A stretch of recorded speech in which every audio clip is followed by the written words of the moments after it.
Le soir du Nouvel An. Ma copine a rompu avec moi. Le cœur brisé, je suis allé me saouler dans un bar. Après avoir trop bu. Au lieu d'appeler ma grande sœur, j'ai appelé mon grand patron par erreur. C'est lui qui a eu mon appel. Dès qu'il a décroché, j'ai pris une voix câline, ma sœur chérie. Ton petit frère adoré a trop bu, il n'arrive plus à marcher. Tu peux venir me chercher? Il y a eu un silence à l'autre bout du fil. Puis, il m'a demandé mon adresse. Quand j'ai vu la personne arriver, ça m'a échappé, sœurette. Pourquoi est-ce que tu ressembles autant à mon patron? Le lendemain, en me réveillant, encore tout groggy, j'ai découvert que le PDG si froid et distant était allongé juste à côté de moi. Oh merde! Mais qu'est-ce que j'ai bien pu faire hier soir? Comment j'ai atterri chez mon boss si distant? Le vent du Nouvel An transportait l'odeur sucrée des marrons chauds. Un parfum qui vous chatouillait la nuque. Je serrais la boîte en velours dans ma poche. Mes doigts avaient presque usé la surface de la boîte. J'étais debout devant le centre commercial où nous avions rendez-vous, fixant le carrefour sans cligner des yeux. Quand Liu Ruyan est arrivée, le bout de son nez était tout rouge à cause du froid. Mais contrairement à d'habitude, elle ne s'est pas jetée sur moi pour me piquer ma boisson chaude. Elle est simplement restée à un demi-pas de moi, les yeux baissés. J'ai souri en agitant la boisson dans ma main. Viens vite. J'ai une surprise pour toi. En entendant mes mots, elle a levé la tête vers moi. Ses yeux, qui d'habitude pétillaient de joie, semblaient maintenant recouverts d'un voile de brume. Sa voix était très basse. Mais ses mots ont été comme un pic à glace planté droit dans mon cœur. L'un mot, rond. Mon sourire s'est figé. La boîte m'a glissé des mains et est tombée par terre. Le velours a raclé le ciment rugueux, laissant une vilaine marque. Pourquoi? J'ai entendu ma propre voix trembler. Est-ce que j'ai fait quelque chose de mal? On s'était pourtant fait des promesses, non? Liu Ruyan m'a interrompu. Son ton était d'un calme presque cruel. Je ne vois aucun avenir avec toi. Ton salaire est misérable. Tu ne peux même pas t'offrir une maison décente. Je ne veux pas gâcher ma vie comme ça. Il marqua une pause. Puis il recula d'un pas, comme s'il craignait que je ne le retienne. Séparons-nous en bons termes. Sur ce, il tourna les talons et partit. Son écharpe rouge disparut au coin de la rue. Il s'est rapidement évanoui dans la foule animée. Autour, les feux d'artifice fusaient dans le ciel, éclatant en une myriade de lumières scintillantes. Les acclamations et les rires fusaient de toutes parts, me faisant passer pour une blague solitaire. Je me suis accroupi par terre. J'ai ramassé la boîte qui était tombée. À l'intérieur, un collier en argent reposait tranquillement sur le velours. Mais à cet instant, il paraissait incroyablement terne. Le vent se fit de plus en plus glacial. Je suis resté planté là jusqu'à ce que mes jambes, engourdies, refusent de bouger. J'ai quand même commencé à marcher, sans but. Je ne sais pas combien de temps j'ai marché. Une enseigne au néon a clignoté devant mes yeux. Le bar de nuit. En poussant la porte, une musique assourdissante et une odeur âcre d'alcool m'ont frappé au visage. Je me suis trouvé une place dans un coin. J'ai fait un signe de la main au barman. Servez-moi tous vos alcools les plus forts, un par un. Aussitôt, verre après verre, l'alcool fort me brûlait la gorge. Le goût était âcre et piquant. Mais il ne parvenait pas à apaiser mon cœur. Ce bloc de glace qui s'alourdissait dans ma poitrine. Les verres se vidaient les uns après les autres. Dehors, les feux d'artifice se faisaient plus rares. Les rues s'étaient vidées. L'écran de mon téléphone s'alluma, puis s'éteignit. Dans un état second, j'ai attrapé mon téléphone. Mes doigts ont appuyé au hasard sur la touche d'appel. Allô? Ma langue était pâteuse. Ma voix était pâteuse. Ma chère grande sœur. Ton petit frère chéri a trop bu, il ne peut plus marcher. Tu peux venir me chercher, hein? Après quelques secondes de silence à l'autre bout du fil. Une voix de femme, à la fois un peu dure et particulièrement claire, s'est fait entendre. Comme l'un mot était complètement saoul. Je n'ai absolument pas remarqué que quelque chose clochait. Je me suis contenté de geindre en suppliant ma gentille grande sœur. Je t'en supplie. Je me sens vraiment mal, là. Tu viens vite? Au bout d'un moment, la voix à l'autre bout du fil a dit, envoie-moi ta localisation. J'arrive tout de suite. Après avoir raccroché, j'ai balancé mon téléphone sur la table. J'ai attrapé un autre verre et je l'ai descendu d'une traite. Juste avant de sombrer complètement, il m'a semblé voir une silhouette portant un manteau beige, qui marchait rapidement vers moi, à contre-jour de la lumière du bar. Quand j'ai rouvert les yeux, c'est la lumière du soleil qui m'a réveillé. Un rayon de lumière chaude s'infiltrait à travers les rideaux, réchauffant agréablement mon visage. J'ai bougé un peu, et j'ai alors réalisé que j'étais allongé dans un grand lit moelleux. La couette dégageait un léger parfum de gardénia, une odeur qui ne m'était pas familière. Je me suis assis en me massant les tempes douloureuses. Mon esprit était complètement embrouillé. Les souvenirs de la nuit dernière étaient comme des fragments de verre brisés. En essayant de les rassembler, tout ce qui me revenait, c'était cette phrase de Liu Ruyan, « Je ne vois pas d'avenir ». Machinalement, ma main a tâtonné à côté de moi. Mes doigts ont touché une peau chaude. Je me suis figé d'un coup. En tournant la tête, j'ai vu Bézirou, allongé sur le côté. Ses longs cheveux étaient étalés sur l'oreiller, laissant apparaître sa nuque blanche et fine. La lumière du matin sur son visage adoucissait les traits habituellement si vifs et autoritaires qu'elle avait à l'entreprise. Ses longs cils, baissés, ressemblaient à deux petits éventails. Bézirou, ma supérieure. La patronne de cette agence de design, où tout le monde se bouscule pour entrer. Une designer de renom dans le milieu. Un bourdonnement a retenti dans ma tête. Comme si des milliers d'abeilles s'y agitaient en tous sens. Comment ai-je atterri dans le lit de Madame Bay? Je retiens ma respiration. Je bouge mon corps avec d'infinies précautions. Terrifié à l'idée de la réveiller. À peine ai-je soulevé la couette, que la personne à côté de moi a bougé. Ses cils ont frémi. Et elle a ouvert les yeux. Ses yeux, d'habitude si perçants, étaient maintenant voilés par la douce brume du réveil. Un peu dans le vague. Mon cœur a failli bondir hors de ma poitrine. Tu es réveillé? La voix de Bézirou était légèrement rauque, encore ensommeillée. Mais elle était bien plus douce que d'habitude. J'ai ouvert la bouche. La gorge si sèche que c'en était douloureux. Pas un mot n'a pu sortir pendant un long moment. Bézirou s'est assise. La couette a glissé jusqu'à sa taille. Elle n'y a pas prêté attention. Elle s'est contentée de me regarder. Un sourire en coin, à la fois amusé et moqueur, sur les lèvres. Hier soir, tu m'as appelé. Tu n'arrêtais pas de m'appeler ma chère grande sœur en geignant que tu ne pouvais plus marcher. Et tu m'as demandé de venir te chercher. Tu t'en souviens? En entendant ces paroles, mon visage est devenu tout rouge. Pas étonnant, pas étonnant. La voix à l'autre bout du fil me semblait familière. C'est ma faute, j'étais complètement ivre hier soir. Le numéro de ma grande sœur, l'Inhuxin. Je l'ai confondu avec celui de Bézirou. Et en plus, je lui ai fait des caprices. À cet instant, j'aurais voulu disparaître dans un trou de souris. Je ne savais plus où me mettre. Je me suis empressé de m'expliquer, Madame. Madame Bay. Je suis désolé, j'avais trop bu hier soir. Je me suis trompé de personne. Modèle. Bézirou haussa les sourcils. Elle prit le verre d'eau sur la table de chevet et me le tendit. Bois un peu d'eau d'abord. J'ai pris le verre. Le bout de mes doigts tremblait. J'en ai bu plus de la moitié d'une traite. C'est seulement à cet instant que j'ai un peu repris mes esprits. Hier soir, au bar, tu as bu jusqu'à en perdre connaissance. C'est moi qui t'ai ramené. Bézirou commença à parler d'une voix lente, adossée à la tête de lit. Tu m'as vomi dessus. Et tu t'es accroché à mon bras en criant grande sœur, ne pars pas. Finalement, elle marqua une pause. Elle regarda mon visage devenir rouge pivoine. L'amusement dans son regard s'intensifia. Et pour finir, tu as absolument tenu à dormir la tête sur mes genoux. En disant que ça tenait plus chaud. À ce moment-là, j'avais juste envie de mourir. Moi, un homme adulte. Face à ma propre patronne. Vomir, me plaindre et faire des caprices. Si jamais ça venait à se savoir. Comment est-ce que je pourrais encore rester dans l'entreprise? Je me suis levé d'un bond pour partir. Je ne l'ai vraiment pas fait exprès. Mais mon geste a été trop brusque. Ma tête s'est mise à tourner violemment. J'ai failli m'écrouler. D'un geste vif, Bézirou m'a rattrapé par le bras. La chaleur de ses doigts a traversé ma chemise. C'était si brûlant que j'en ai tressailli. Doucement, dit-elle avec une pointe d'amusement dans la voix. Tes vêtements sont sur le canapé dans le salon. Je les ai déjà lavés et séchés pour toi. Je me suis précipité dans le salon comme pour m'enfuir. J'ai attrapé les vêtements sur le canapé et les ai enfilés à la va-vite. La chemise était celle de Bézirou. Elle était un peu petite pour moi. Les manches étaient trop courtes. Mais le pantalon, en revanche, était bien le mien. Il était juste tout chiffonné. J'avais l'air un peu pitoyable. Je n'osais plus regarder Bézirou.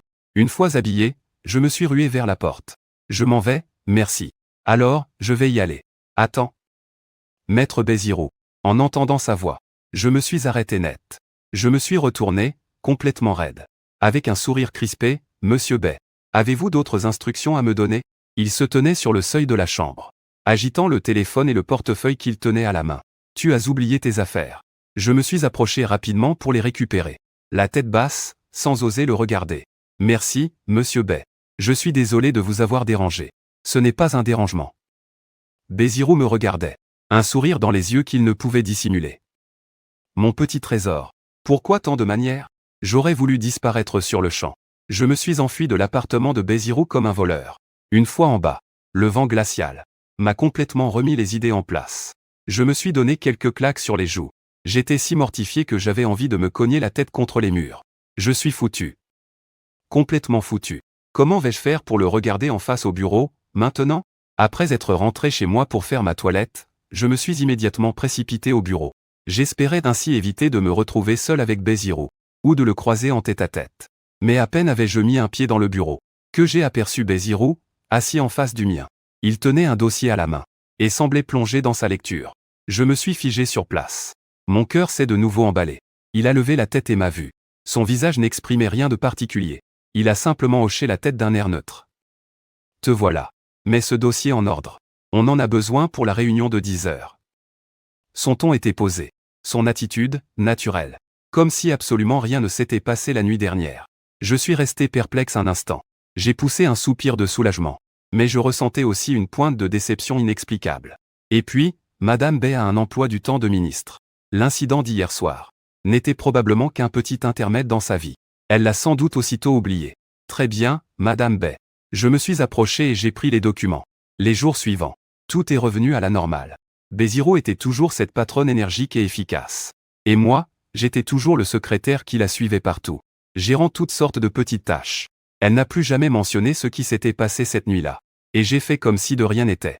L'atmosphère au bureau était d'un calme presque irréel. Je pensais que l'affaire était classée. Jusqu'à ce jour, pendant la pause déjeuner, je m'étais réfugié dans la salle de pause pour appeler mon meilleur ami, Guziao, adossé contre le mur. J'ai dit d'une voix étouffée, « Mec. Liu Ruyan et moi, on a rompu. » Attends, quoi? Il a lâché un juron à l'autre bout du fil. Mais elle est aveugle ou quoi, cette femme?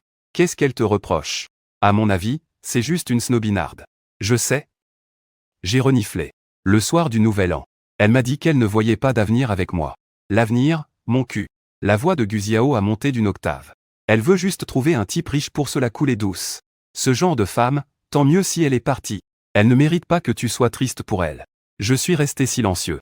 Le gobelet en carton dans ma main s'est déformé sous la pression de mes doigts. Au fait, Guziao a complètement changé de sujet. La dernière fois, tu m'as parlé de ta belle patronne. Elle s'appelle bien Béziro? Ma sœur m'a dit que c'est une célibataire en or. Belle et compétente. Toi, mon petit gars. Il n'a pas eu le temps de finir sa phrase. La porte de la salle de pause s'est doucement ouverte. J'ai sursauté si fort que j'ai failli en lâcher mon téléphone. Mon téléphone a failli tomber par terre. Béziro se tenait sur le seuil. Il tenait un verre vide à la main. Son visage était impassible. Mais son regard était fixé sur moi. Son regard me serra le cœur. Est-ce qu'il a tout entendu? J'ai raccroché précipitamment. Même mes doigts tremblaient. Béziro. J'ai souri, gêné. Vous venez prendre de l'eau aussi? Béziro a hoché la tête. Il s'est approché de la fontaine à eau et s'est servi un verre d'eau tiède. Il s'est retourné et m'a regardé. Son regard portait une émotion que je n'arrivais pas à déchiffrer. Après quelques secondes de silence, il a demandé, « Les documents sont triés. » Oui, c'est fait. Comme vous n'étiez pas là tout à l'heure. Je les ai posés directement dans votre bureau. Béziro a juste fait MMH. Sans rien dire de plus. Il s'est retourné et a quitté la salle de pause. En le voyant s'éloigner, j'ai poussé un soupir de soulagement. Adossé contre le mur, je n'ai pas tout de suite remarqué que mon dos était trempé de sueur froide. À partir de ce jour, quelque chose a semblé changer. Le regard de Béziro sur moi a commencé à devenir étrange. Avant, quand il me regardait en réunion, c'était soit pour que je lui passe un dossier, soit pour pointer une erreur dans mon rapport. Son regard était purement professionnel, distant. Maintenant, son regard se pose souvent sur moi, comme par inadvertance. Parfois, quand je lève la tête, je croise son regard. Et il ne le détourne pas. Au contraire, il esquisse un sourire en coin. Ce sourire me fait frissonner. Mais ce qui me donne encore plus la chair de poule, ce sont ses contacts physiques, qu'ils soient intentionnels ou non. Quand je lui tends des documents, le bout de ses doigts effleure le dos de ma main, comme par accident. Ce contact chaud est comme une décharge électrique, qui me parcourt tout le corps et me paralyse. Pendant les réunions, il vient se placer délibérément à côté de moi. Il s'est penché pour regarder le carnet que je tenais. Ses longs cheveux tombaient sur son torse et frôlaient ma joue, dégageant un léger parfum de gardénia. Une fois, alors que je l'aidais à ranger son bureau, il se tenait derrière moi. Il a tendu le bras par-dessus mon épaule, pour prendre un livre sur l'étagère. Sa poitrine était collée contre mon dos, et son souffle caressait mon oreille. C'était chaud, et ça me chatouillait. Je suis resté figé sur place, incapable de bouger. Je n'osais même plus respirer. Je ne pouvais que faire semblant d'être calme en feuilletant les dossiers que j'avais en main. Mais lui ne semblait pas avoir remarqué ma raideur. Après avoir pris son livre, il a même dit nonchalamment, « Secrétaire Lin, vous me bloquez le passage. » Je me suis vite décalé sur le côté, les oreilles si rouges qu'elles auraient pu saigner. En voyant ma réaction, il ne pouvait cacher le sourire au coin de ses lèvres, tel un chat qui venait de voler un cœur. Et ce n'est pas tout. Il a aussi commencé à m'apporter le petit déjeuner tous les jours. Au début, c'était un verre de lait chaud posé sur mon bureau, accompagné d'un post-it. Il faut bien déjeuner. J'ai pensé qu'il en avait acheté en trop et je n'osais pas refuser. Alors je l'ai accepté. Le lendemain, je suis arrivé exprès en avance au bureau pour acheter un sandwich. Je voulais le lui rendre. Mais le jour suivant, le petit déjeuner sur mon bureau s'était transformé en une portion de xiao longbao bien chaud, avec un verre de lait de soja. Le mot sur le post-it était devenu « Les xiao longbao sortent tout juste du cuiseur, mange-les pendant qu'ils sont chauds ». J'ai regardé ce petit déjeuner, le cœur rempli de sentiments contradictoires. Les jours qui ont suivi, mon petit déjeuner changeait tous les jours. Un jour, des youtiao avec du lait de soja. Le lendemain, un sandwich avec un café. Le surlendemain, des wontons. C'était toujours ce que j'aimais manger. J'en suis même venu à me demander, aurait-elle secrètement enquêté sur mes goûts? Les collègues du bureau ont aussi commencé à me taquiner. Xiao Xia, de la réception, s'est même approché de moi. Et m'a dit avec un clin d'œil, Lin, Madame Bai a un faible pour toi, non? Elle t'apporte le petit déjeuner tous les jours. C'est vraiment du favoritisme. Xiao Zhang du département d'à côté m'a même tapé sur l'épaule. Avec un sourire entendu, pas mal, l'un mot. Tu es vraiment aux premières loges. Si tu réussis à séduire Madame Bai, tu t'épargnes 20 ans de galère. À chaque fois, je rougissais jusqu'aux oreilles en essayant de m'expliquer. Ne dites pas de bêtises. Madame Bai a juste vu que je n'avais pas le temps d'acheter mon petit déjeuner le matin. Alors elle a eu la gentillesse de m'en apporter. Mes collègues, de toute évidence, n'en croyaient pas un mot. Leur sourire se faisait encore plus suggestif. Je regardais ce qui était posé sur mon bureau. Ce petit déjeuner encore fumant. Mon cœur était en pagaille. Bézirou, qu'est-ce que ça signifie? Elle est la patronne. Je suis le secrétaire. Il ne devrait pas y avoir autant de complications entre nous. Mais qui aurait cru que l'offensive de Bézirou deviendrait de plus en plus intense? Elle a commencé à me draguer ouvertement. Une fois, alors que je l'aidais à repasser une de ses chemises. Elle se tenait à côté de moi et regardait. Soudain, elle a pris la parole, secrétaire Lin. Votre façon de repasser vous donne des airs de parfaite femme au foyer. J'ai été si surpris que le fer que je tenais a failli tomber par terre. En rougissant, je l'ai fusillé du regard, Madame Bai. S'il vous plaît, ne plaisantez pas. Mais elle a souri, les yeux pétillants, je ne plaisante pas. Secrétaire Lin, dites-moi, je suis si belle. Et si riche. Pourquoi est-ce que je n'ai pas de petite amie? Cette phrase a résonné comme un coup de tonnerre. Mon cerveau a complètement grillé. Je suis resté sans réaction un long moment. C'était le vide absolu dans ma tête. Madame Bai, elle est en train de me faire une allusion. J'ai ouvert la bouche, cherchant un moyen de changer de sujet. Mais je me suis rendu compte que ma langue était nouée. Je n'arrivais pas à sortir un seul mot. Bézirou me regardait, dans cet état de stupeur. Son sourire s'élargit encore. Il a tendu la main et m'a pincé la joue. Alors, tu ne dis plus rien? Je t'ai laissé sans voix. Le bout de ses doigts était chaud, avec un léger parfum de gardénia. Sa peau était d'une douceur irréelle, comme si je venais de me brûler. J'ai reculé brusquement d'un pas, manquant de percuter le canapé derrière moi. Bai, je vais suspendre la chemise. Comme pour m'enfuir, je me suis précipité dans le dressing avec la chemise. Mon cœur battait la chamade, prêt à sortir de ma poitrine. Réfugié dans le dressing. Je tenais mes joues brûlantes entre mes mains. C'était le chaos total dans ma tête. Le regard de Bai Giron, son sourire, et le contact si réel de sa main. Tout cela défilait en boucle dans mon esprit, comme un film. Je dois l'admettre. Je ne peux pas résister à ses avances. Il est beau, intelligent, compétent, et sans la moindre prétention. Au travail, c'est mon patron. Méticuleux. Il m'a appris énormément de choses. Dans la vie de tous les jours, il est aussi taquin qu'un gamin. Il adore me chercher. Il adore me voir rougir. Quand je travaille tard le soir, il me commande quelque chose à manger. Et reste avec moi au bureau. On discute des projets devant nos écrans d'ordinateur. Quand j'ai le moral à zéro, il raconte des blagues l'air de rien. Juste pour me faire sourire. Ce Bai Giron. Comment ne pas tomber sous son charme? Mais je n'ose pas. J'ai peur de ne pas être à sa hauteur. J'ai peur que le fossé entre nous soit trop grand. J'ai peur de finir par être abandonné. Alors je ne peux que faire semblant de ne pas comprendre. Faire semblant de ne pas entendre. Ce sentiment qui naît discrètement en moi. Je l'étouffe au plus profond de mon cœur. Les jours passent, un à un. J'ai tenu le coup comme ça jusqu'au dîner de team building de l'entreprise. Le lieu choisi pour l'événement était un hôtel thermal en périphérie de la ville.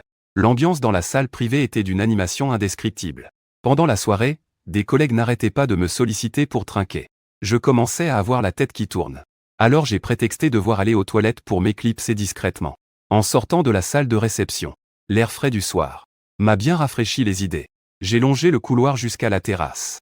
Appuyé contre la balustrade, je contemplais les étoiles au loin. J'ai poussé un long soupir. Alors que j'étais encore plongé dans la contemplation du clair de lune. J'ai entendu des pas derrière moi. Très légers, mais je les ai tout de même perçus. Je me suis retourné. Et j'ai vu Bézirou, debout à l'entrée de la terrasse. Il tenait une veste à la main. Et il me regardait. Le clair de lune se posait sur lui. le nimbant d'un halo gris argenté. Ses longs cheveux flottaient légèrement dans le vent. Une beauté digne d'un tableau. Je suis resté un instant figé. Puis j'ai esquissé un sourire poli.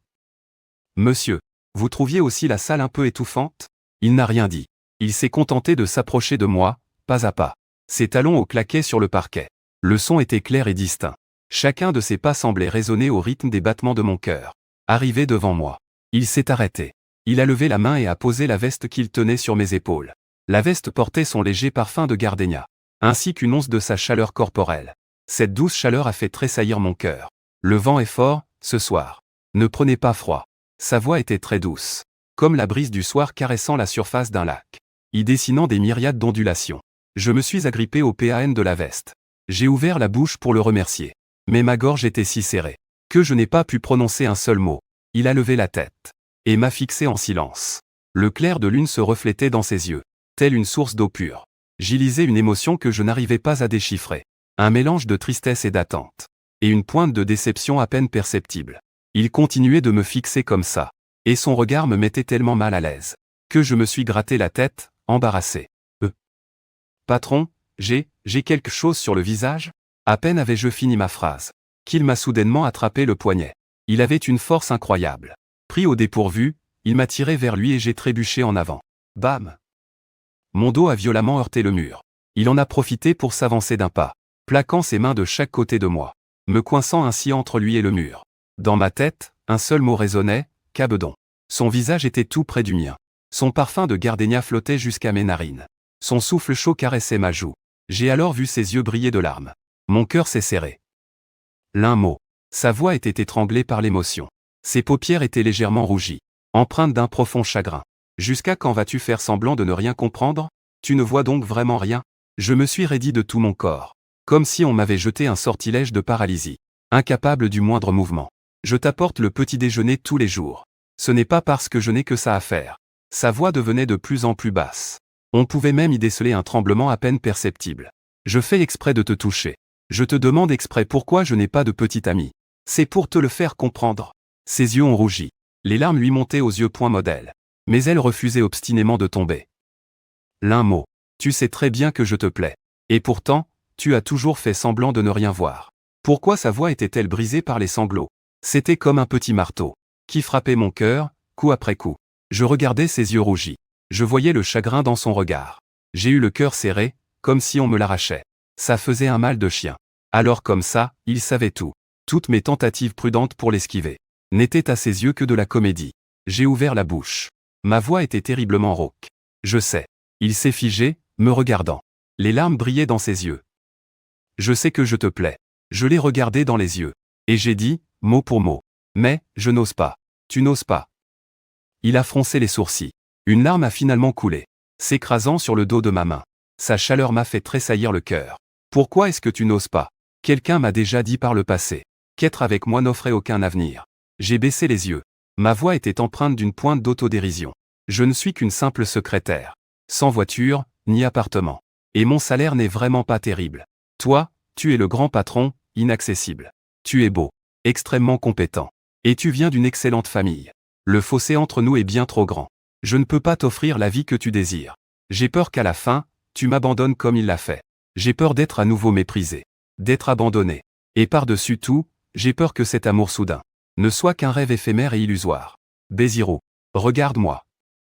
Regarde le manque de confiance et l'inquiétude dans mes yeux. Regarde mes doigts, si crispés qu'ils en deviennent blancs. Il est resté silencieux quelques secondes. Puis, il a tendu les mains pour prendre doucement mon visage en coupe. Le bout de ses doigts était frais. Il a essuyé l'humidité au coin de mon œil. Je sais que ta relation précédente t'a laissé une mauvaise impression. Sa voix était très douce, mais chargée d'une détermination qu'on ne pouvait ignorer. Et je n'ai pas besoin que tu m'apportes quoi que ce soit. Tu me plais. Pas parce que tu as beaucoup d'argent, ni parce que tu as de grandes capacités. Il m'a regardé droit dans les yeux. Un éclat scintillant brillant au fond de ses pupilles, comme si elles contenaient un ciel rempli d'étoiles. Tu me plais. Parce que tu es méticuleuse dans ton travail. Parce que tu es gentille avec tout le monde. Même avec la femme de ménage de l'entreprise. Tu la salues toujours avec le sourire. Tu l'aides à m'aider. Et j'aime encore plus la façon dont tu prends soin de moi dans les moindres détails. Quand je fais des heures supplémentaires tard dans la nuit, tu me prépares discrètement un café chaud. Quand j'ai la voix enrouée en réunion, tu me prépares en cachette des pastilles pour la gorge. Quand je suis de mauvaise humeur. Tu racontes tes blagues qui sont nulles à en mourir. Pour me faire rire. L'un mot? Son pouce a frôlé le coin de ma bouche. Son regard était rempli de sérieux. C'est la personne que tu es qui me plaît. C'est l'un mot, pas une secrétaire quelconque. Pas une personne riche. Ses larmes sont tombées sur mon visage. Chaudes. Donne-moi une chance, d'accord? Il me regardait. Une lueur de supplication dans les yeux. Une lueur d'espoir. Je ne t'abandonnerai pas. Je serai à tes côtés. Nous ferons des efforts ensemble. Nous construirons notre avenir ensemble.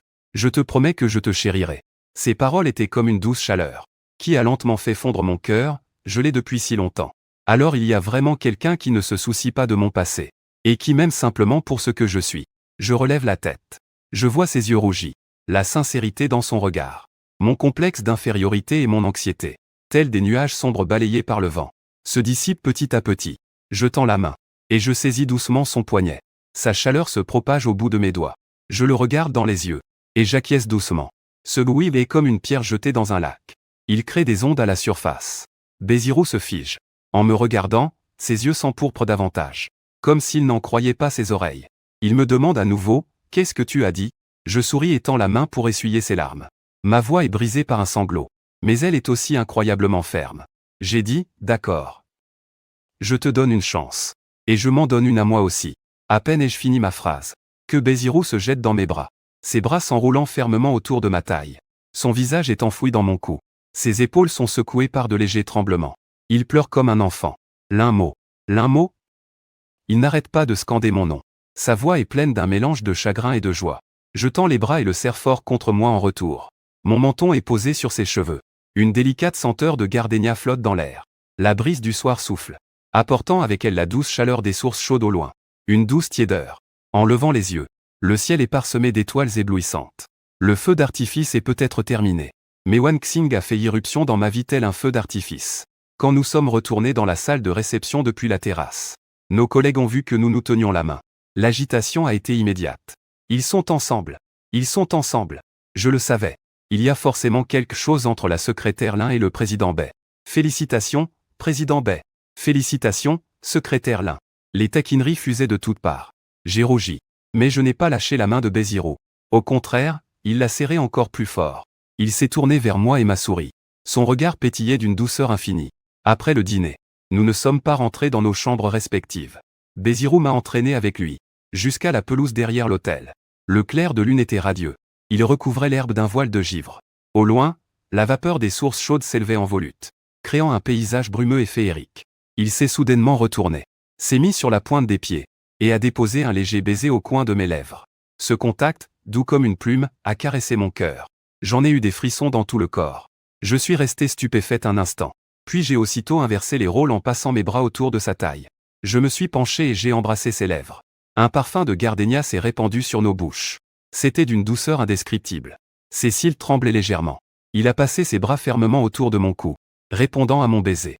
Sous la lune, nos ombres s'étiraient, longues, très longues. Le lendemain matin, j'ai été réveillé par un parfum délicieux venant de la cuisine. J'ai ouvert les yeux et j'étais dans la chambre de Bézirou. Le soleil filtrait à travers les rideaux, diffusant une douce chaleur. Je me suis assise. Et j'ai suivi l'odeur jusqu'à la porte de la cuisine. Bézirou, un tablier noué à la taille, se tenait devant les fourneaux. Il était concentré, en train de faire cuire un œuf. La lumière du soleil se posait sur lui, dessinant une silhouette douce. C'était d'une beauté indescriptible.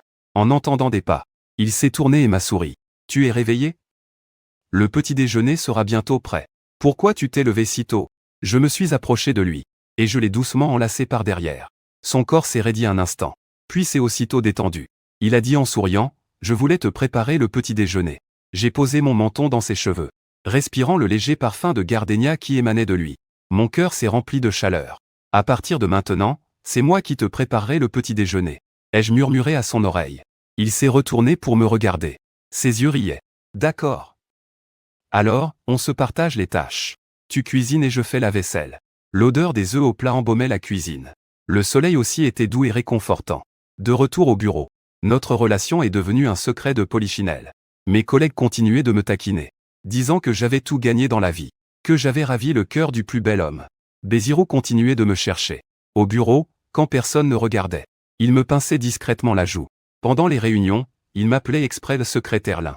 En me voyant rougir, Il souriait de toutes ses dents, les yeux plissés de bonheur. Il continuait de m'apporter le petit déjeuner. Sauf que maintenant, c'était un petit déjeuner pour deux.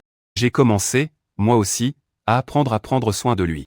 Quand il faisait des heures supplémentaires jusque tard dans la nuit, je restais avec lui. Je lui préparais un bon bol de nouilles bien chaudes. Quand il avait ses règles, je lui préparais une tisane au gingembre et au sucre roux. Je lui massais le ventre. S'il était de mauvaise humeur, le moment venu, je l'emmenais manger sa fondue chinoise préférée. En le voyant manger, la bouche pleine de sauce piquante, je ne pouvais m'empêcher de rire. Les jours passaient, simples mais remplis de douceur. 1 an plus tard, le soir du Nouvel An, Bézirou et moi, nous nous tenions devant le même centre commercial que l'année dernière. Il y avait toujours une foule immense. Et les feux d'artifice brillaient toujours de 1000 feux. J'ai sorti un écrin de velours de ma poche. Et je me suis agenouillé. J'ai levé la tête pour regarder Bézirou. Dans l'écrin, il y avait une bague en diamant. Le design était très simple. Mais elle brillait d'un éclat éblouissant. Bézirou ? Je l'ai regardé dans les yeux. Ma voix était un peu tremblante de nervosité. Mais aussi incroyablement déterminée. L'année dernière, à cette même date, j'ai été abandonné. Je pensais que mon monde n'était plus que ténèbres. C'est toi qui, comme un rayon de lumière, as illuminé ma vie. Tu m'as fait comprendre que moi aussi, je pouvais être aimé, être chéri. Tu m'as fait comprendre que lorsque deux personnes unissent leurs efforts, elles peuvent vraiment se créer un avenir merveilleux. Bézirou, veux-tu m'épouser? Je prendrai bien soin de toi. Bézirou m'a regardé. Ses yeux se sont embués peu à peu. Elle a tendu la main pour serrer doucement la mienne. Une larme a coulé au coin de son œil. Mais ses lèvres se sont étirées en un sourire radieux. Oui, je le veux. Les feux d'artifice ont jailli dans le ciel, explosant en une myriade d'étoiles scintillantes. Je me suis relevé, et j'ai glissé la bague en diamant à son annulaire. Puis, je l'ai serrée fort dans mes bras. Elle s'est blottie contre moi. Sa voix était étranglée par l'émotion, mais remplie d'un bonheur infini. Modèle. Suzuki, je t'aime. Moi aussi, je t'aime. Je me penche et presse mes lèvres sur les siennes. Les acclamations autour de nous, et les rires joyeux ne sont plus qu'un bruit de fond. Je sais qu'à partir de cet instant, sa présence à mes côtés est tout ce qui compte. Wanshin a plongé au cœur des feux d'artifice. Et toi, tu as fait irruption dans mon cœur. Désormais, année après année, matin et soir, il n'y aura que toi. Fin.